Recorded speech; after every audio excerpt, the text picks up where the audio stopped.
Indeed. Well, let's pick over the results thus far with the Shadow Chancellor, John McDonnell. Mr McDonnell, lovely to see you again.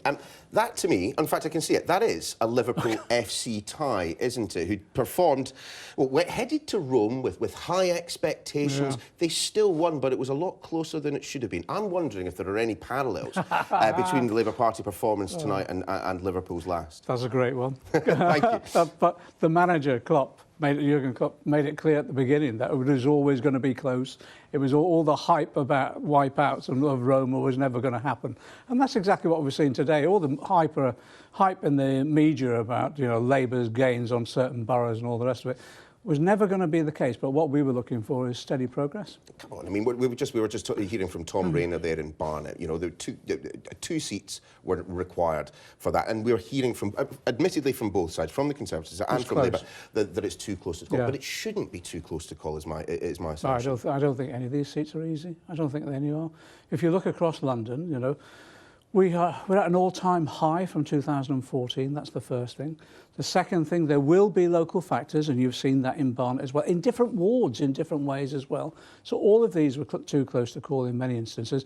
But as I say, all the hype about, we were going to wipe out or take everything, and that was never going to happen. And we tried to make sure people were aware of that. But what we've seen is a lot of people campaigning on the ground. You've seen we'll pick up seats in London that we've actually never had before. And also in some of the wards where we've won or where we've retained councillors, there's swings of about 6% to Labour. But just sticking with Barnet, as we continue to see the votes being counted there, when you say that there are local issues having an effect there, aren't you in a sense also conceding the fact that, perhaps in some of those wards where there's a large Jewish population, that the anti-Semitism row, which we discussed at the weekend, has had an effect? It must have influenced some people. Of course, the Jewish population in Barnet is about 15%, but as you say, in certain wards it's quite high.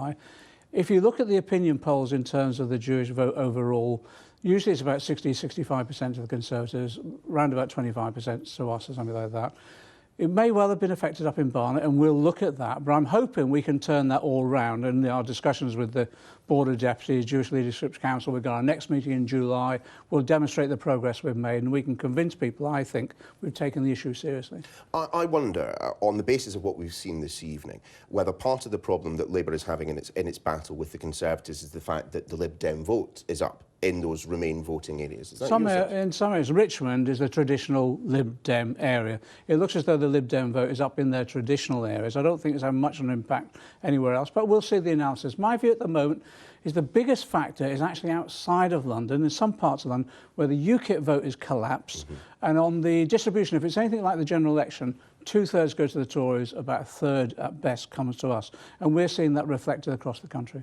I wonder what you make about Plymouth, the suggestion there. We were hearing the local MP speaking elsewhere suggesting that is a Labour gain. But at the same time, Derby moving to no overall control. I mean, I'm trying to find a theme that is uniting the kind of the gains that you're making in some parts, the losses that you're having in others, but I'm struggling. I think it's very difficult to get an overall narrative from the night. What we're seeing is a UKIP vote breaking down, but breaking down in different ways in different areas. Overall, what we're looking at is what sort of percentage of the vote are we getting, particularly in those seats that we want to take in the parliamentary election. So, for example, in Swindon, we didn't take the overall council. I think that was going to be tough anyway. But if you look at the percentage of the vote that we got, we're neck and neck with the Conservatives now. Now, you can't always reflect local elections results into general elections, but it just shows the strength of the vote that we've got there. Yeah, but just on that point again, that perhaps the Lib Dem vote is one of the problems for you. I mean, the situation in Sheffield, I mean, as we can see on the screen, Labour have held there. But in the process of doing that, have lost 4 seats. 3 Lib Dems up 3. There's been some really local factors there. The tree issue that's come to the fore, and that's what local council elections are about. Often it can be a judgment not necessarily on the party, but on the local administration or on local factors. And that's why it's all very difficult to translate local elections into general election performance, as we saw last year.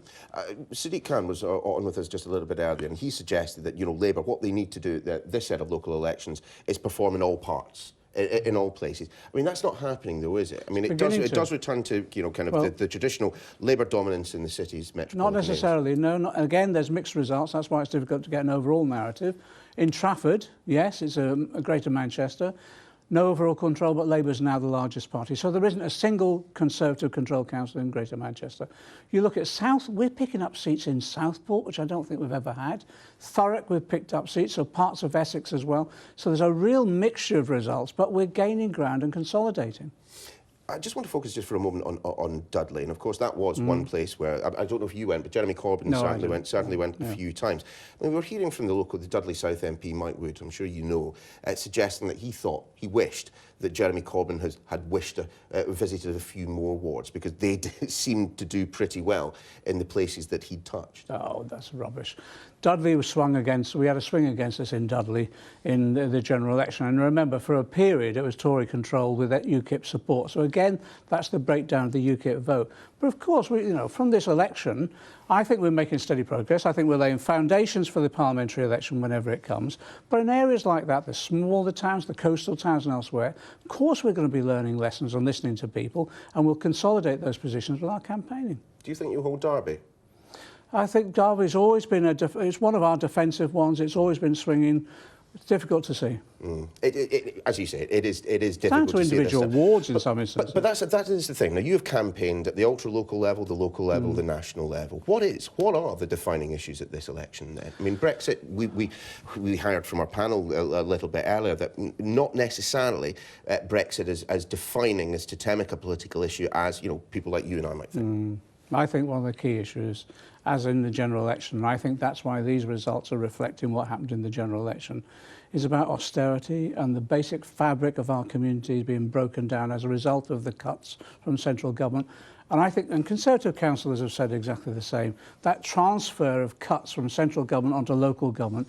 And you've seen Conservative councillors, some of them near to bankruptcy as a result of this. So I think there's that real issue of cut after cut after cut, the basic fabric of our community being undermined as a result of that. There's a partial reaction to that, as we saw in the general election. But on top of that as well, you see lots of local individual issues. But I mean, take social care, for example. I mean, do you think that other than those who have either accessed it directly or know those who have accessed it, do you think the majority of people out there understand exactly what's been happening with social care? Because if they did, wouldn't you be seeing more gains? I think they're beginning to. I think they're waking up to it. I think what I'm worried about, 1 million people have lost the social care that they need as a result of the cuts from central government. What I'm worried about is that we're going to see some crises in social care right the way through. And it isn't just for elderly people. We've seen the charities, the children's charities, say about the cuts in children's services, the largest number of children being taken into care since the 1980s as a result of the cuts in early interventions to support families. I think that's beginning to emerge now in the debate and on the doorstep as we go along. And indeed, now we are hearing from the Press Association that Labour has gained control of Plymouth from the Conservatives, winning 9 of the 15 seats declared so far. So the party now has, at the very least, 29, I think it is, of the 57. Look at Plymouth. We've held on very strongly in Exeter again. We've picked up, I think it's 5 seats in Portsmouth as well. So there's issues right all the way along the southwest there where we are gaining ground. And as I say, in some areas, we're picking up seats we've never had councillors before. John McDonnell, many thanks for being with us. Appreciate it. We will make America great again.